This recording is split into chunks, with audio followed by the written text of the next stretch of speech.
কিংবদন্তি অভিনেতা নায়ক রাজ্জাক ও তার স্ত্রী খায়রুন্নেসা লক্ষ্মীর সংসার জীবনে ৫৫ বছর গড়ল আজ।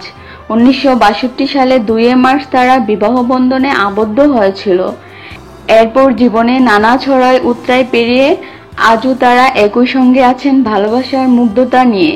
৫৫তম বিবাহ বার্ষিকীতে বিশেষ কোনো আয়োজন করেনি তারা, তবে সকালে তাদের সন্তানরা সবাই শুভেচ্ছা জানিয়েছেন এ দম্পতিকে।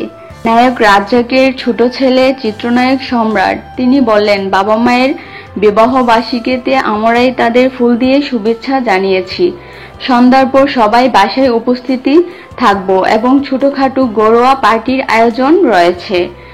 রাজলক্ষ্মী দম্পতির ঘরে ৩ পুত্র ও ২ কন্যা সন্তান রয়েছে। তারা হচ্ছে বাপারাজ, ভাপ্পি, সম্রাট, চম্পা ও ময়না। তাদের মধ্যে চিত্রনায়ক ভাপারাজ ও চিত্রনায়ক সম্রাট বাবার পথ ধরে অভিনয় জগতেও বেশ সুনাম অর্জন করেছেন।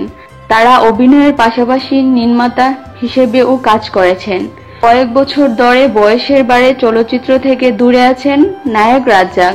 গত ২৩শে জানুয়ারি তিনি ৭৬ বছরে পা রাখেন। বর্তমানে সারাক্ষণ বাসাতেই থাকেন। তার শারীরিক অবস্থা মাঝখানে বেশ খারাপ থাকলেও এখন সম্পূর্ণ ভালো। এখন সবচেয়ে মজার বিষয় হচ্ছে, আপনারা ভিডিওটি দেখতে দেখতে সাবস্ক্রাইব করতে ভুলে গেছেন। Please subscribe my channel.